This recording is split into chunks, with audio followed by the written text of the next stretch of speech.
வணக்கம். ஜம் செய்திகளுக்காக தமிழ் மொழி. இந்திய நேரப்படி இரவு 8:30 மணி செய்திகள். முதலில் ஜம் தலைப்புச் செய்திகளை காணலாம். தமிழ்நாடு தொழில்துறையில் முன்னோடியாக திகழ்ந்து வருவதற்கு டாடா மோட்டார்ஸ் தொழில் நிறுவனமே சாட்சி. முதலமைச்சர் மு.க.ஸ்டாலின் பெருமிதம். ஒத்திவைக்கப்பட்டிருந்த குரூப் 2-2A தேர்வுகள் மார்ச் மாதம் 15ஆம் தேதி நடைபெறும் என தமிழ்நாடு தேர்வாணையம் அறிவிப்பு. தேசியவாத காங்கிரஸ் தலைவர் சரத்பவார் உடல்நலக்குறைவால் புனே மருத்துவமனையில் அனுமதி. பாட்டாளி மக்கள் கட்சியின் தலைவர் அன்புமணிதான் டெல்லி உயர்நீதிமன்றத்தில் தேர்தல் ஆணையம் மீண்டும் உறுதி செய்தது. மேற்கு ஆப்பிரிக்க நாடான நைஜீரியாவில் லாரி கவிழ்ந்த விபத்தில் 30 பேர் உயிரிழப்பு. இனி விரிவான செய்திகளை காணலாம். தமிழ்நாடு தொழில்துறையில் முன்னோடியாக திகழ்ந்து வருவதற்கு டாடா மோட்டார்ஸ் தொழில் நிறுவனமே சாட்சி என்று முதலமைச்சர் மு.க.ஸ்டாலின் தெரிவித்தார். தமிழ்நாடு முதலமைச்சர் மு.க.ஸ்டாலின் தொழில் முதலீட்டு ஊக்குவிப்பு மற்றும் வர்த்தகத்துறை சார்பில் ராணிப்பேட்டை மாவட்டம் பணப்பாக்கம் சிப்காட் தொழிற்பூங்காவில் ரூபாய் 9,000 கோடியில் முதலீடு மற்றும் 5,000 பேருக்கு வேலைவாய்ப்பு அளிக்கும் வகையில் Tata Motors Jaguar land rover நிறுவனத்தின் வாகன உற்பத்தி ஆலை அமைப்பதற்கு கடந்த 2024ஆம் ஆண்டு செப்டம்பர் 28ஆம் தேதி அடிக்கல் நாட்டினார். இந்நிலையில் டாடா தொழிற்சாலைகளை திறந்து வைத்து தொழிற்சாலையில் உற்பத்தி செய்யப்பட்டுள்ள முதல் வாகனத்தின் இயக்கத்தை தொடங்கி வைப்பதற்காக இன்று மு.க.ஸ்டாலின் பணப்பாக்கத்திற்கு வருகை தந்தார். வழிநெடுகிலும் கட்சியினர் மற்றும் பொதுமக்கள் மேளதாளம், தாரை தப்பட்டை, ஒயிலாட்டம் என பல்வேறு கலை நிகழ்ச்சிகளுடன் முதலமைச்சர் மு.க.ஸ்டாலின் மாவட்ட திமுக செயலாளரும் கைத்தறி மற்றும் துணிநூல் துறை அமைச்சர் ஆர். காந்தி தலைமையில் சிறப்பான வரவேற்பு அளிக்கப்பட்டது. அதன் பின்னர் டாடா தொழிற்சாலை வளாகத்தில் உள்ள ரத்தன் டாடா உருவ சிலைக்கு முதலமைச்சர் மு.க.ஸ்டாலின் மரியாதை செலுத்தினார். இதனைத் தொடர்ந்து டாடா தொழிற்சாலையினை திறந்து வைத்து தொழிற்சாலையில் உற்பத்தி செய்யப்பட்டுள்ள முதல் வாகனத்தின் இயக்கத்தை முதலமைச்சர் மு.க.ஸ்டாலின் தொடங்கி வைத்தார். இந்த ஆலையின் முதலாவது ஜாகுவார் லேண்ட் ரோவர் வாகனத்தை ஓட்டி பார்த்தார். கார்களை கொடியசைத்து தொடங்கி வைத்தார். அதன் பின்னர் முதலமைச்சர் மு.க.ஸ்டாலின் உரையாற்றினார். அப்போது டாடா மோட்டார்ஸ் நிறுவனத்தை தொடக்கி வைத்ததில் மிகவும் பெருமையடைகிறேன் என்றும் தமிழ்நாடு தொழில்துறையில் முன்னோடியாக திகழ்ந்து வருவதற்கு இந்த டாடா மோட்டார்ஸ் தொழில் நிறுவனமே ஒரு சாட்சி என்றும் இந்தியாவின் தொழில் நிறுவனங்களில் மிக முக்கியமானது டாடா நிறுவனம் என்றும் முதலமைச்சர் மு.க.ஸ்டாலின் தெரிவித்தார். டிஎன்பிஎஸ்சி சார்பில் ஒத்திவைக்கப்பட்டிருந்த குரூப் 2-2A தேர்வுகள் மார்ச் மாதம் 15ஆம் தேதி நடைபெறும் என அறிவிக்கப்பட்டுள்ளது. தேர்வு மைய குளறுபடிகள் காரணமாக நேற்று நடைபெறவிருந்த குரூப் 2-2A தேர்வுகள் ரத்து செய்யப்பட்டிருந்தது. இந்நிலையில் வரும் மார்ச் மாதம் 15ஆம் தேதி டிஎன்பிஎஸ்சி குரூப் 2-2A தேர்வு நடைபெறும் என்று தமிழ்நாடு அரசு பணியாளர் தேர்வாணையம் அறிவித்துள்ளது. வரும் பிப்ரவரி மாதம் 28ஆம் தேதிக்குள் இணையதளத்தில் ஹால் டிக்கெட் பதிவேற்றம் செய்யப்படும் என்று தமிழ்நாடு பணியாளர் தேர்வாணையம் தெரிவித்துள்ளது. பிப்ரவரி 22இல் நடைபெறவிருந்த குடிமை பணிகள் தேர்வு தொகுதி ஐக்கான முதன்மை தேர்வு அதே தேதியில் நடைபெறும் என அறிவிக்கப்பட்டுள்ளது. தேசியவாத காங்கிரஸ் தலைவர் சரத்பவார் உடல்நலக்குறைவால் புனேவில் உள்ள மருத்துவமனையில் அனுமதிக்கப்பட்டுள்ளார். தேசியவாத காங்கிரஸ் தலைவர் சரத்பவாருக்கு தொண்டை தொடர்பான பிரச்சனைகள் இருந்ததாலும் இருமல், காய்ச்சல் நீண்ட நாட்கள் இருந்து வந்த நிலையில் இன்று சுவாசிப்பதில் அவருக்கு சிரமம் ஏற்பட்டது. இதனைத் தொடர்ந்து சரத்பவார் மருத்துவமனைக்கு அழைத்துச் செல்லப்பட்டார். முன்னதாக பாராமதியில் உள்ள தனது இல்லத்தில் சிகிச்சை பெற்று வந்தார். பின்னர் மேல் சிகிச்சைக்காக புனேவில் உள்ள ரூபிஹால் மருத்துவமனைக்கு மாற்றப்பட்டார். சரத்பவார் உடல்நலம் குறித்து யாரும் பயப்பட வேண்டாம் என்றும் முன்னெச்சரிக்கை நடவடிக்கையாகவே அவர் மருத்துவமனையில் அனுமதிக்கப்பட்டார் என்றும் அவரது மகளும் நாடாளுமன்ற உறுப்பினருமான சுப்ரியா சுலே தெரிவித்துள்ளார். பாட்டாளி மக்கள் கட்சியின் தலைவர் அன்புமணிதான் என்று டெல்லி உயர்நீதிமன்றத்தில் மீண்டும் தேர்தல் ஆணையம் உறுதி செய்துள்ளது. பாட்டாளி மக்கள் கட்சியின் விஷயத்தில் முடிவெடுத்துள்ளது பற்றி தேர்தல் ஆணையம் டெல்லி உயர்நீதிமன்றத்தில் விளக்கம் அளித்துள்ளது. இதன் மூலம் தேர்தல் ஆணையம் அன்புமணியை பாமக தலைவராக ஏற்கனவே அங்கீகரித்ததை தெளிவாக்கியுள்ளது. தற்போதைய சூழலில் நீதிமன்றம் பாமக வழக்கு தொடர்பாக எந்த ஒரு கருத்தையும் தெரிவிக்க விரும்பவில்லை என டெல்லி உயர்நீதிமன்றம் தெரிவித்துள்ளது. பாமகவின் தலைவர், நிர்வாகிகள் யார் என்பதை அங்கீகரிக்க தேர்தல் ஆணையத்திற்கு தடையில்லை என்ற வாதத்தை பதிவு செய்கின்றோம் என்றும் தேர்தல் ஆணைய வழக்கறிஞர் ராமதாஸ் தரப்பு வழக்கறிஞர்களின் வாதத்தை மட்டுமே பதிவு செய்கின்றோம் என்றும் நீதிமன்றம் தெரிவித்துள்ளது. மேற்கு ஆப்பிரிக்க நாடான நைஜீரியாவில் லாரி கவிழ்ந்த விபத்தில் 30 பேர் உயிரிழந்தனர். மேற்கு ஆப்பிரிக்க நாடான நைஜீரியாவின் கானோ மாகாணம் குவானர்பாட்டே நகரில் உள்ள நெடுஞ்சாலையில் பல பயணிகள் மற்றும் சரக்குகளை ஏற்றிக்கொண்டு ட்ரெய்லர் லாரி ஒன்று சென்று கொண்டிருந்தது. சாலையில் சென்ற லாரி திடீரென கவிழ்ந்து விபத்திற்கு உள்ளானது. லாரியில் பயணம் செய்த 30 பேர் சம்பவ இடத்திலேயே பரிதாபமாக உயிரிழந்தனர். மேலும் பலர் படுகாயமடைந்தனர். உடனடியாக சம்பவ இடத்திற்கு வந்த மீட்பு படையினர் படுகாயம் அடைந்தவர்களை மீட்டு மருத்துவமனையில் அனுமதித்தனர். அவர்களில் பலரது நிலைமை கவலைக்கிடமாக உள்ளதாக மருத்துவர்கள் தெரிவித்தனர். இதனால் உயிரிழந்தோர் எண்ணிக்கை மேலும் அதிகரிக்க கூடும் என்று அஞ்சப்படுகின்றது. விபத்து குறித்து விசாரணை நடத்திய காவல்துறையினர் ஓட்டுநரின் கட்டுப்பாட்டை இழந்ததால் லாரி கவிழ்ந்ததாக தெரிவித்தனர். காட்டுமன்னார் கோவிலில் தூய்மை பணியாளர்களுக்கு காலை உணவு திட்டத்தின் தொடக்க விழா நடைபெற்றது. திருவள்ளூர் போலிவாக்கத்தில் தூய்மை பணியாளர்களுக்கான காலை உணவு திட்ட விரிவாக்கத்தை தமிழக முதலமைச்சர் மு.க.ஸ்டாலின் தொடங்கி வைத்தார்.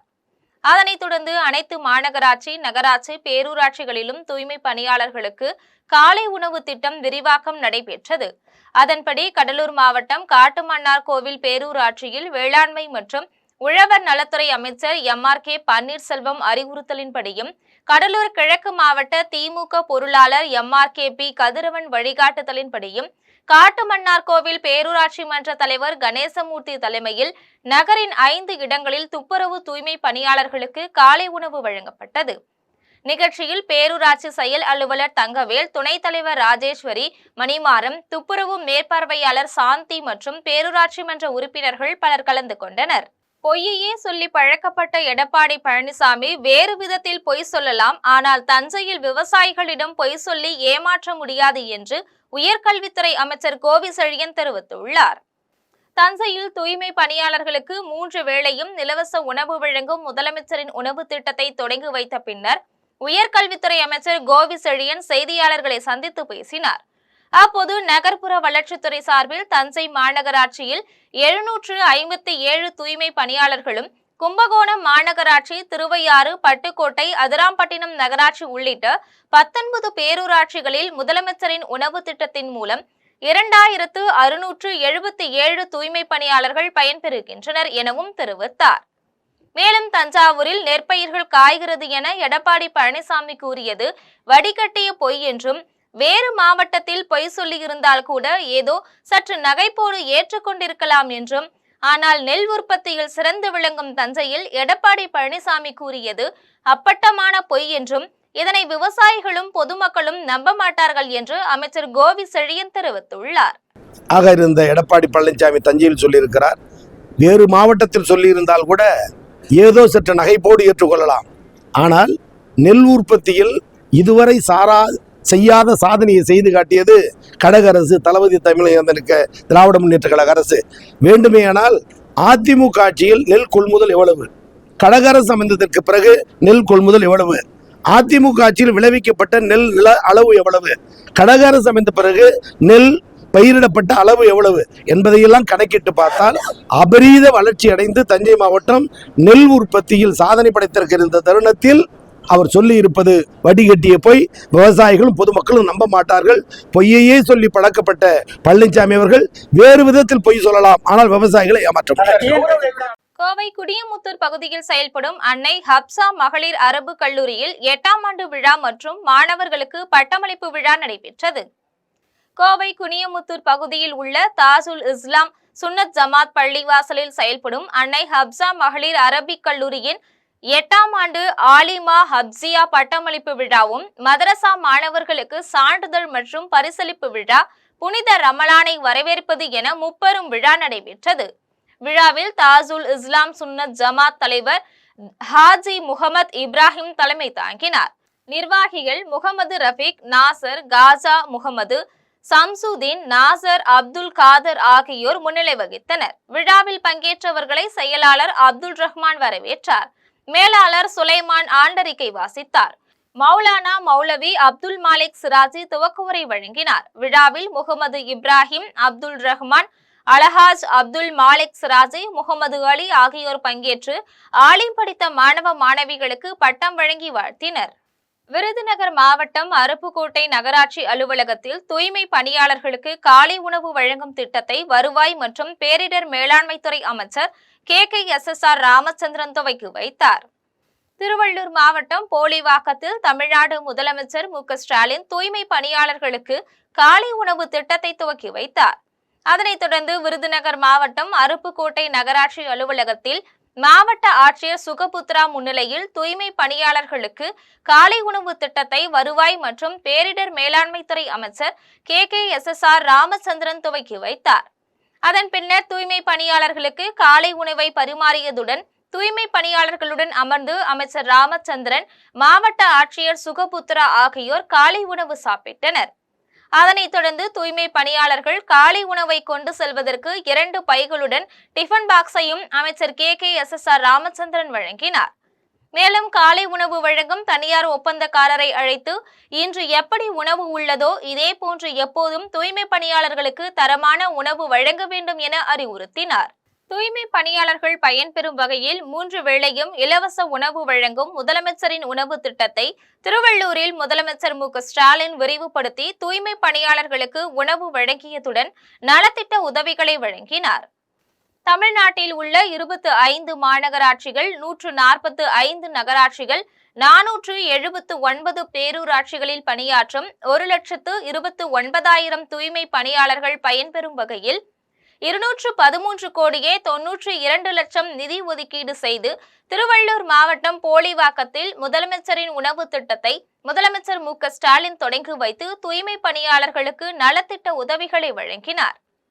திருவள்ளூரில் நடைபெற்ற நிகழ்ச்சி மேடையில் தூய்மை பணியாளர்களுக்கு டிஃபன் பாக்ஸ் அடங்கிய உணவை வழங்கியதுடன் தூய்மை பணியாளர்களின் குடும்பத்தை சேர்ந்தவர்களுக்கு தாட்கோ மூலம் மானிய விலையில் புதிதாக கார் வழங்குவதற்காக காசோலைகள் வழங்கினார். மேலும் தூய்மை பணியாளர் கணவனை இழந்த குடும்பத்திற்கு ரூபாய் 10 லட்சம் நிவாரண உதவியும், மாணவன் உயர்கல்வி படிப்பதற்கு ரூபாய் 30,000 காசோலைகளையும் முதலமைச்சர் மு.க.ஸ்டாலின் வழங்கினார். அதன் பின்னர் விழா மேடையில் இருந்த முதலமைச்சர் மு.க.ஸ்டாலின் தூய்மை பணியாளர்களுடன் அமர்ந்து அவர்களுடன் செல்ஃபி எடுத்தும் கைகுலுக்கியும் மகிழ்ந்தார். 3 வேளையும் இலவச உணவை விரிவுபடுத்தி வைத்த முதலமைச்சர் மு.க.ஸ்டாலினுக்கு தூய்மை பணியாளர்கள் நன்றி தெரிவித்தனர். அப்போது மீண்டும் முதலமைச்சராக வந்து தங்களுக்கு பல்வேறு திட்டங்களை செயல்படுத்த வேண்டும் எனவும் தூய்மை பணியாளர்கள் தெரிவித்தனர்.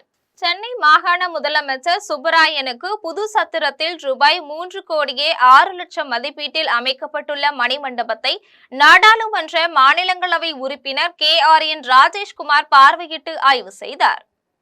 சென்னை மாகாண முதலமைச்சர் சுப்பராயனுக்கு மணிமண்டபம் அமைக்க வேண்டும் என்று அவர் வசித்த கிராமத்தின் மக்கள் கோரிக்கை விடுத்த நிலையில் அவர் பிறந்த ஊரான புதுச்சத்திரத்தில் மணிமண்டபம் அமைக்கப்படும் என்று 2021ஆம் ஆண்டு நடைபெற்ற சட்டமன்ற தேர்தலில் திராவிட முன்னேற்ற கழகத்தின் தேர்தல் அறிக்கையில் குறிப்பிடப்பட்டிருந்தது.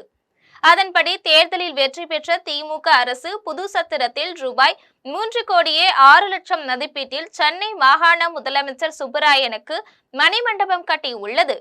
இதனை நாடாளுமன்ற மாநிலங்களவை உறுப்பினர் KRN ராஜேஷ்குமார் பார்வையிட்டு ஆய்வு செய்தார். அதன் பின்னர் செய்தியாளர்களை சந்தித்து பேசினார். அப்போது 3 கோடியே 6 லட்சம் மதிப்பீட்டில் சுப்பராயனுக்கு மணிமண்டபம் கட்டப்பட்டுள்ளது என்று KRN ராஜேஷ்குமார் தெரிவித்தார். இது தொடர்பாக மேலும் அவர் தெரிவிக்கையில், சென்ற முறை கடந்த சில மாதங்களுக்கு முன்பு நடிகர் விஜய் அவர்கள் நாமக்கல்ல வந்திருந்தார். நாமக்கலுக்கு நடிகர் விஜய் அவர்கள் வந்தபோது திமுக தேர்தல் அறிக்கையில சுப்பராயன் அவர்களுக்கு மணிமண்டபம் கட்டப்படும், அது கட்டப்படவில்லை, அதுக்கான எந்த முகாந்திர பணியும் செய்யவில்லை என்று ஒரு அப்பட்டமான பொய்யை சொன்னார். அவர் சொன்னாரா அல்லது அவருக்கு எழுதி கொடுத்தவர்கள் அப்படி எழுதி கொடுத்தார்களோ என்று தெரியவில்லை. ஏனென்றால் அவருடைய பிரச்சாரத்திலே இந்த மண்டபத்தை குறிப்பிட்டு அவர் பேசினார். இது தேசிய நெடுஞ்சாலையிலே இருக்கிறது. பத்திரிகையாளர் அனைவரும் இதை நீங்கள் பார்க்கிறீர்கள். அழகாக கட்டப்பட்டிருக்கிறது. அவ்வாறு இருக்கையில் திமுக தன்னுடைய தேர்தல் அறிக்கையில குறிப்பிட்டவாறு மறைந்த ஐயா சுப்பராயனுடைய மணிமண்டபத்தினுடைய வாக்குறுதி என்னாச்சு என்று கேட்டார். அவருக்கு நாங்கள் சொல்வது கட்டியாச்சு, இப்ப திறக்கிறோம் வந்து பாருங்கள் என்று சொல்லுகிறோம்.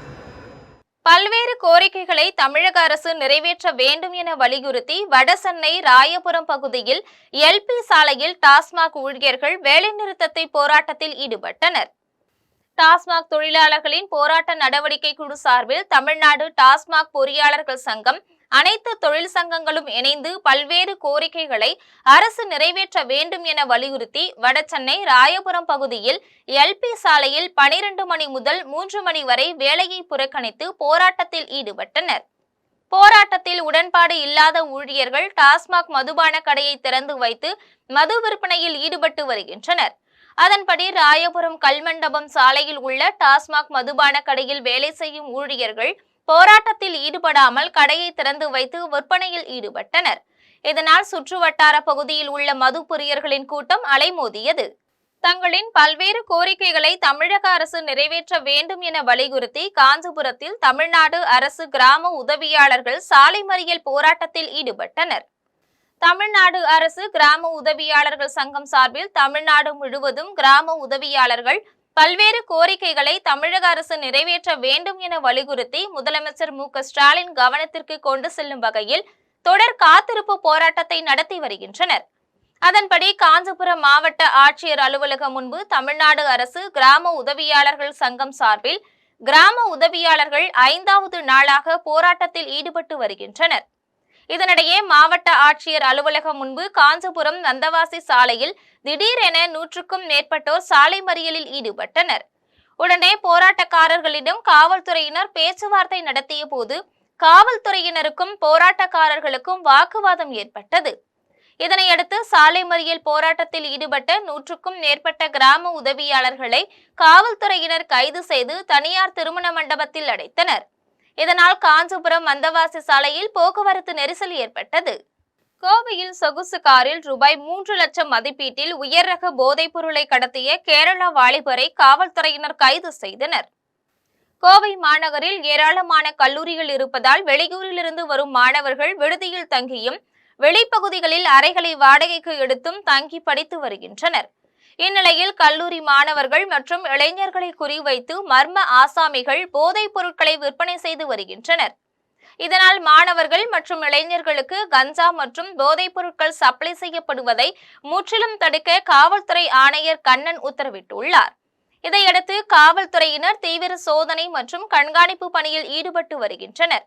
இந்நிலையில் சுகுணாபுரம் சோதனை சாவடி அருகே வாகன சோதனையில் ஈடுபட்டனர். அப்போது அந்த வழியாக வந்த காரை காவல்துறையினர் தடுத்து நிறுத்தி சோதனை செய்தனர். காரில் உயர் ரக போதைப் பொருளான மெத்தபெட்டமைன் 90 கிராம் இருந்தது தெரிய வந்தது. உடனே காவல்துறையினர் காரை ஓட்டி வந்த நபரை பிடித்து விசாரணை நடத்தினர்.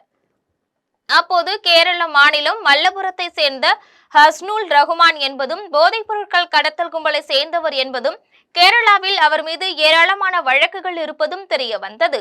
இதனையடுத்து காவல்துறையினர் ஹஸ்னுல் ரஹ்மானை கைது செய்து அவனிடமிருந்து ரூபாய் 3 லட்சம் மதிப்பிலான மெத்தபெட்டமைன் போதைப் பொருட்களை பறிமுதல் செய்தனர். தமிழ்நாட்டில் உள்ள 11 மாவட்டங்களில் அனைத்து அமைப்பு சாரா தொழிலாளர்களுக்கான அமைப்பு சாரா தொழிலாளர்கள் என்பதனை உறுதிப்படுத்தும் நோக்கில் நலம் காக்கும் முகாம்கள் நடத்தப்பட்டு வருவதாக மாநில தலைவர் ஆவடி தனலட்சுமி தெரிவித்துள்ளார். திருவள்ளூர் மாவட்டம் ஆவடி அடுத்து வெள்ளானூர் ஊராட்சியில் மகாகவி பாரதியார் கட்டிடம் மற்றும் அமைப்பு சாரா தொழிலாளர் சங்கத்தில் நலவாரிய உறுப்பினர்கள் இணையதளத்தில் பதிவு செய்யும் சிறப்பு முகாம் சங்கத்தின் மாநில தலைவர் ஆவடி பு தனலட்சுமி தலைமையில் நடைபெற்றது. முகாமில் சிறப்பு அழைப்பாளராக வெள்ளானூர் ஊராட்சி மன்ற முன்னாள் தலைவர் பிரபாகரன் கலந்து கொண்டு நலவாரியத்தில் உறுப்பினராக பதிவு செய்தவர்களுக்கு அடையாள அட்டை மற்றும் சான்றிதழ்களை வழங்கி சங்க நிர்வாகிகளுக்கு ஆலோசனை வழங்கினார். நிகழ்ச்சியில் மகாகவி பாரதியார் கட்டிடம் மற்றும் அமைப்பு சாரா தொழிலாளர் நல சங்கத்தின் நிர்வாகிகள் மற்றும் பொதுமக்கள் பலர் கலந்து கொண்டனர். முகாமை தொடர்ந்து மகாகவி பாரதியார் கட்டிடம் மற்றும் அமைப்பு சாரா தொழிலாளர் சங்கத்தின் மாநில தலைவி ஆவடி தனலட்சுமி செய்தியாளர்களை சந்தித்து பேசினார். அப்போது தமிழ்நாட்டில் உள்ள 11 மாவட்டங்களில் அமைப்பு சாரா தொழிலாளர் நல சங்கம் இயங்கி வருவதாகவும் அந்த சங்கங்களின் மூலமாக தொழிலாளர்கள் நலனை காக்கும் விதத்தில் சிறப்பு முகாம்கள் நடத்தப்பட்டு வருவதாகவும் தமிழ்நாட்டில் இருக்கக்கூடிய அனைத்து அமைப்பு சாரா தொழிலாளர்களுக்கும் நல வாரியத்தில் பதிவு செய்து தாங்களை அமைப்பு சாரா தொழிலாளர்கள் என்பதை உறுதிப்படுத்தும் நோக்கில் நலம் காக்கும் முகாம்கள் அனைத்து பகுதிகளிலும் நடைபெற்று வருவதாகவும் சங்கத்தின் மாநில தலைவி தனலட்சுமி தெரிவித்தார். இது தொடர்பாக மேலும் அவர் தெரிவிக்கையில், ஆரணி நகராட்சியில் முதலமைச்சரின் இலவச உணவு வழங்கும் திட்டத்தை நகரமன்ற தலைவர் ஏசி மணி துவக்கி வைத்து 234 தூய்மை பணியாளர்களுக்கு உணவு வழங்கினார். தமிழகம் முழுவதும் தூய்மை பணியாளர்களுக்கு இலவச உணவு வழங்கும் திட்டத்தின் 2ஆம் கட்ட விரிவாக்க பணியை திருவள்ளூர் மாவட்டம் போலிவாக்கத்தில் தமிழக முதலமைச்சர் மு.க.ஸ்டாலின் துவக்கி வைத்தார். அதன் அடிப்படையில் திருவண்ணாமலை மாவட்டம் ஆரணி நகராட்சி அலுவலகத்தில் நகரமன்ற தலைவர் ஏசி மணி இத்திட்டத்தினை துவக்கி வைத்து தூய்மை பணியாளர்களுக்கு காலை உணவை வழங்கினார். நிகழ்ச்சியில் நகரமன்ற உறுப்பினர்கள், நகராட்சி அதிகாரிகள் பலர் கலந்து கொண்டனர். நீலகிரி மாவட்டம் கோத்தகிரியில் ஒயின் ஷாப் ஒப்பந்த பணியாளர்களை பணி நிரந்தரம் செய்ய வேண்டும் என வலியுறுத்தி டாஸ்மாக் பணியாளர்கள் போராட்டத்தில் ஈடுபட்டனர். தமிழகம் முழுவதும் பல்வேறு அமைப்பினர் ஒன்றிணைந்து அரசு மதுபான கடை ஊழியர்கள் போராட்டத்தில் ஈடுபட்டு வருகின்றனர். அதன்படி நீலகிரி மாவட்டம் கோத்தகிரியில் மதுபான கடைகளை மூடிவிட்டு CITU மாவட்ட துணைத் தலைவர் ராஜ் தலைமையில் ஒயின் ஷாப் ஒப்பந்த பணியாளர்கள் போராட்டத்தில் ஈடுபட்டனர். ஒயின் ஷாப் ஒப்பந்த ஊழியர்களை பணி நிரந்தரம் செய்ய வேண்டும், பாட்டிலுக்கு 10 ரூபாய் திரும்ப பெறுவதை தமிழக அரசு கைவிட வேண்டும் என்பன உள்ளிட்ட பல்வேறு கோரிக்கைகளை வலியுறுத்தினர். இதில் 50க்கும் மேற்பட்ட டாஸ்மாக் பணியாளர்கள் கலந்து கொண்டனர். இன்று டாஸ்மாக் ஊழியர்கள் கடந்த 23 ஆண்டுகளாக பணி செய்து கொண்டிருக்கிறோம். இதுவரையில் எங்களுக்கு பணி நிரந்தரம் செய்யவில்லை. அது இல்லாமல் இந்த காலி பாட்டிலை திரும்ப பெற வேண்டும் என்ற கோரிக்கையை ஏற்று இன்று 3 மணி நேரம் கடையடைப்பு போராட்டம் தமிழகம் மாநிலம் முழுவதும் நடைபெற்று கொண்டிருக்கிறது. அதன் ஒரு பகுதியாக நமது கோத்தகிரி தாலுகாவில் உள்ள அனைத்து கடைகளும் இன்று 3 மணி நேரம் அடைத்து இந்த போராட்டத்தில் ஈடுபட்டு இருக்கிறோம். இது மீறி நம்மளுக்கு பணி நிரந்தரம் செய்யவில்லை என்றால் அடுத்த கட்ட போராட்டமானது நமது தலைவர்களின் கூட்டுக்குழுவின் சார்பாக அறிவிக்கப்படும் என்று இதன் மூலம் தெரிவித்துக் கொள்கிறோம். மன்னார்குடியில் தமிழ்நாடு தீயணைப்பு மற்றும் மீட்பு பணிகள் துறை சார்பில் தனியார் துறை பாதுகாப்பு காவலர்களுக்கு விபத்து மற்றும் தீ விபத்து குறித்து விழிப்புணர்வு நிகழ்ச்சி நடைபெற்றது. திருவாரூர் மாவட்டம் மன்னார்குடியில் தமிழ்நாடு தீயணைப்பு மற்றும் மீட்பு பணிகள் துறை சார்பில் மன்னார்குடி சுற்றுவட்டார பகுதிகளில் செயல்படும் வங்கிகள், அடுக்குமாடி குடியிருப்புகள், மருத்துவமனை, தொழிற்சாலைகள், வணிக வளாகங்கள், திரையரங்குகள், பள்ளிகள் மற்றும் பல்வேறு நிறுவனங்களில் பணியாற்றும் செக்யூரிட்டிகளுக்கு விபத்து மற்றும் தீ பாதுகாப்பு குறித்து விழிப்புணர்வு வகுப்புகள் நடைபெற்றது.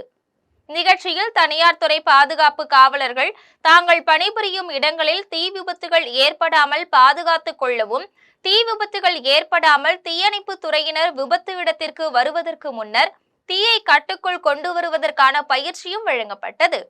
விழிப்புணர்வு முகாமில் மாவட்ட அலுவலர் ஹக்கீம் பாட்ஷா, மன்னார்குடி தீயணைப்பு நிலைய அலுவலர் உள்ளிட்டோர் பயிற்சிகளை வழங்கினர். தொழிலதிபரும் சமூக சேவகருமான தோட்டராஜு என்பவர் ஏனாம் தொகுதிக்கு உட்பட்ட சாவித்ரி நகர் பகுதியில் வீடு வீடாக சென்று வாக்கு சேகரிப்பு பிரச்சாரத்தில் ஈடுபட்டார். புதுச்சேரி பிராந்தியத்தில் உள்ள ஏனாம் சட்டமன்ற தொகுதியில் பிரபல தொழிலதிபரும் சமூக சேவகருமான தோட்டராஜு என்பவர் தொகுதியில் உள்ள சாவித்ரி நகரில் உள்ள ஸ்ரீ கனக துர்கம்மா கோவிலும் ஸ்ரீராமர் கோவிலும் வேத பண்டிதர்களின் முன்னிலையில் சிறப்பு பூஜைகள் நடத்தினார். அதனைத் தொடர்ந்து தேர்தலில் போட்டியிடும் உறுதியுடன் சாவித்ரி நகரில் உள்ள மக்கள் ஆசிர்வாதங்களை பெறும் முதல் அடியாக சாவித்ரி நகரில் வீடு வீடாக சென்று தேர்தல் பிரச்சாரத்தை சமூக சேவகர் தோட்டராஜு ஆரம்பித்தார். அப்போது பேசிய அவர், மக்கள் காட்டும் ஆதரவும் அன்பும் தன்னை மேலும் ஊக்குவிப்பதாக தெரிவித்தார். தன்னை ஆதரித்து ஊக்கமளித்த அனைவருக்கும் நன்றியை தெரிவித்தார். ஏனாம் மக்கள் எதிர்கொள்ளும் பல்வேறு பிரச்சனைகளை தீர்க்க தன்னால் இயன்ற முழு முயற்சியும் மேற்கொள்வதாகவும், அடிப்படை வசதிகளை மேம்படுத்த அரசாங்கத்திடமிருந்து நிதி பெற்று நகரை வளர்ச்சி பாதையில் முன்னேற்றுவேன் என்று தோட்டராஜு உறுதியளித்தார். கொடைக்கானல் ஏரிசாலை அருகே புரூட்டன் வளாகத்தில் கார் பார்க்கிங் அமைப்பதற்கு எதிர்ப்பு தெரிவித்து அப்பகுதி கடை உரிமையாளர்கள் கடையை மூடிவிட்டு நகராட்சி அலுவலகத்தை முற்றுகையிட்டு காத்திருக்கும் போராட்டத்தில் ஈடுபட்டனர். திண்டுக்கல் மாவட்டம் கொடைக்கானல் ஏரிசாலை அருகே புரூட்டன் வளாகத்தில் சாக்லேட் கடை, ஸ்வெட்டர் கடை, சிறிய உணவகம், பரிசு பொருட்கள் விற்பனை கடை, பழக்கடை மற்றும் அம்மா உணவகம் என 100க்கும் மேற்பட்ட கடைகள் உள்ளது. மேலும் 2 சிறிய அளவிலான கார் பார்க்கிங்களும் உள்ளது. இந்நிலையில் கொடைக்கானல் ஏரிசாலை பகுதியில் பெரிய அளவில் கார் பார்க்கிங் அமைக்க அரசு சார்பில் மதிப்பீடு செய்யப்பட்டு பூமி பூஜை போடப்பட்டது. இதனையடுத்து கார் பார்க்கிங் அமைத்தால் அருகில் உள்ள கடைகள் அகற்றப்படும் போது தங்களது வாழ்வாதாரம் பாதிக்கப்படும் என கூறி 100க்கும் மேற்பட்ட கடை உரிமையாளர்கள் நகராட்சி அலுவலகத்தை முற்றுகையிட்டு காத்திருக்கும் போராட்டத்தில் ஈடுபட்டனர். அப்போது நகராட்சி அதிகாரிகள் மற்றும் நகராட்சி தலைவருடன் பேச்சுவார்த்தை நடத்த கடை உரிமையாளர்கள் காத்திருந்தனர்.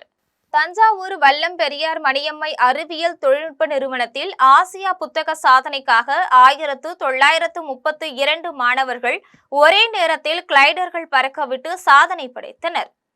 தஞ்சை வல்லத்தில் செயல்படும் பெரியார் மணியம்மை அறிவியல் மற்றும் தொழில்நுட்ப நிறுவனம், தஞ்சாவூர் ஆரா ஏரோஸ்பேஸ் நிறுவனம் ஆகியவை இணைந்து இளம் தலைமுறையினரிடையே விண்வெளி புதுமை மற்றும் பொறியியல் துறைகளில் ஆர்வத்தை ஏற்படுத்தும் விதமாகவும் ஆசியா புத்தக சாதனை முயற்சிக்காகவும் விண்வெளி சார்ந்த நிகழ்ச்சியை நடத்தியது.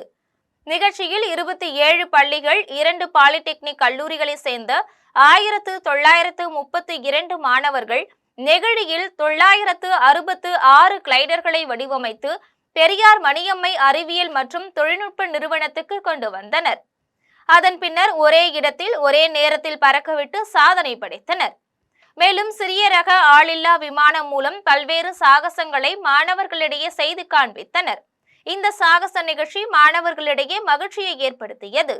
வெள்ளியூர் கிராமத்தில் அமைந்துள்ள 150 ஆண்டுகள் பழமை வாய்ந்த செல்வ விநாயகர் திருக்கோவிலின் மகா கும்பாபிஷேக விழா வெகு விமரிசையாக நடைபெற்றது. திருவள்ளூர் மாவட்டம் தாமரைப்பாக்கம் அடுத்த வெள்ளியூர் ஊராட்சியில் அமைந்துள்ள அருள்மிகு செல்வ விநாயகர் திருக்கோவிலில் 1977 ஆண்டு, 2000 மற்றும் 2013 ஆண்டு என 3 ஆண்டுகளில் கும்பாபிஷேக விழா நடைபெற்றது. இக்கோவிலில் பிரகார மூர்த்திகளாக கனக துர்க்கையம்மன், வள்ளி தெய்வானை சமேத சுப்பிரமணிய சுவாமி, பக்த ஆஞ்சநேயர், நவகிரகங்கள் ஆகிய தெய்வங்கள் வீற்றுள்ளனர்.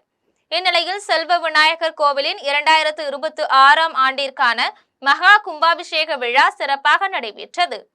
விழாவை முன்னிட்டு மங்கள இசையுடன் திருமுறை பாராயணம், விக்னேஸ்வர பூஜை, புண்ணியா வசனம், மகா கணபதி ஹோமம், மகாலட்சுமி ஹோமம், கோபூஜை, சுதர்சன ஹோமம், நவகிரக ஹோமம் உள்ளிட்ட சிறப்பு பூஜைகள் நடைபெற்றது. அதனைத் தொடர்ந்து ஆலய அர்ச்சகர் சுரேஷ் ஐயர் தலைமையிலான அர்ச்சகர்கள் பங்கேற்று யாகத்தில் பூஜிக்கப்பட்ட புனித நீர் கலசங்களை இன்று காலையில் மேளதாள வாத்தியங்கள் முழங்க சுமந்து சென்று கோவிலை வலம் வந்தனர். அதன் பின்னர் கோவிலின் கோபுரத்திற்கு புனித நீர் கலசத்தை எடுத்து சென்று கோபுர கலசத்தின் மீது புனித நீரை ஊற்றி கும்பாபிஷேகத்தை சிறப்பாக நடத்தினர். அதனைத் தொடர்ந்து கோவிலில் திரண்டிருந்த பொதுமக்கள் மீது புனித நீரை தெளித்தனர். அதனையடுத்து மூலவர் செல்வ விநாயகர், கனக துர்க்கையம்மன், வள்ளி தெய்வானை சுப்பிரமணியர், பக்த ஆஞ்சநேயர், நவகிரகங்கள் உள்ளிட்ட தெய்வங்களுக்கு புனித நீரை ஊற்றி பால், தயிர், சந்தனம், தேன், மஞ்சள் உள்ளிட்ட 16 திரவியங்களால் அபிஷேகம் நடைபெற்றது. பட்டாடைகளாலும் ஆபரணங்களாலும் வண்ண மலர்களாலும் அலங்காரம் செய்யப்பட்டு மகா தீபாராதனை காண்பிக்கப்பட்டது. இதனைத் தொடர்ந்து 48 நாட்கள் மண்டலாபிஷேக நிகழ்ச்சிகள் நடைபெற்றது. கும்பாபிஷேக விழாவில் வெள்ளியூர் ஊராட்சி மற்றும் சுற்றுவட்டார கிராமங்களை சேர்ந்த ஏராளமான பொதுமக்கள் கலந்து கொண்டு செல்வ விநாயகரை வழிபட்டனர். விழாவில் பங்கேற்ற பக்தர்களுக்கு கோவில் வளாகத்தில் அன்னதான பிரசாதங்கள் வழங்கப்பட்டது. விழாவிற்கான ஏற்பாடுகளை விழா குழுவினர் மற்றும் கிராம மக்கள் சிறப்பாக செய்திருந்தனர். ஸ்ரீ அங்காள பரமேஸ்வரி ஆலயத்தில் மயான கொள்ளை உற்சவத்தை முன்னிட்டு இன்று அதிகாலையில் பந்தக்கால் நடும் நிகழ்ச்சி நடைபெற்றது. ராணிப்பேட்டை மாவட்டம் அரக்கோணம் பழனிப்பேட்டை பகுதியில் அமைந்துள்ள ஸ்ரீ அங்காள பரமேஸ்வரி ஆலயத்தில் வரும் 17ஆம் தேதி மயான கொள்ளை திருவிழா நடைபெற உள்ளது. விழாவை முன்னிட்டு இன்று அதிகாலையில் ஆலய வளாகத்தில் சிறப்பு யாக வேள்வி பூஜைகள் நடைபெற்றது. அதனைத் தொடர்ந்து அம்மனுக்கு சிறப்பு அபிஷேகம் மற்றும் அலங்காரம் பூஜைகள் நடைபெற்றது. பூஜையை தொடர்ந்து யாக வேள்வியில் வைக்கப்பட்டிருந்த பந்தக்காலுக்கு காப்பு மற்றும் பரிவட்டம் கட்டப்பட்டு சிறப்பு பூஜை செய்து ஆலய வளாகத்தில் பந்தக்கால் நடப்பட்டது. பந்தக்கால் நடும் விழா ஆலய நிர்வாக தலைவர் கணேசன் தலைமையில் நடைபெற்றது. இதில் முக்கிய நிர்வாகிகள் செல்வம், சிவாஜி, குமார், பூஜாரிகள் சத்யா, மணி உட்பட ஏராளமானோர் கலந்து கொண்டனர். மீண்டும் தலைப்புச் செய்திகள். தமிழ்நாடு தொழில்துறையில் முன்னோடியாக திகழ்ந்து வருவதற்கு டாடா மோட்டார்ஸ் தொழில் நிறுவனமே சாட்சி. முதலமைச்சர் மு.க. ஸ்டாலின் பெருமிதம். ஒத்திவைக்கப்பட்டிருந்த குரூப் 2, 2A தேர்வுகள் மார்ச் மாதம் 15ஆம் தேதி நடைபெறும் என தமிழ்நாடு தேர்வாணையம் அறிவிப்பு. தேசியவாத காங்கிரஸ் தலைவர் சரத்பவார் உடல்நலக்குறைவால் புனே மருத்துவமனையில் அனுமதி. பாட்டாளி மக்கள் கட்சியின் தலைவர் அன்புமணிதான் டெல்லி உயர்நீதிமன்றத்தில் தேர்தல் ஆணையம் மீண்டும் உறுதி செய்தது. மேற்கு ஆப்பிரிக்க நாடான நைஜீரியாவில் லாரி கவிழ்ந்த விபத்தில் 30 பேர் உயிரிழப்பு. இத்துடன் ஜெம் செய்திகள் நிறைவடைகின்றன. மீண்டும் ஜெம் செய்திகள் நள்ளிரவு 12 மணிக்கு. உடனுக்குடன் செய்திகளை காண GemLive.tv என்ற இணையதளத்தில் இணைந்திருங்கள். நன்றி, வணக்கம்.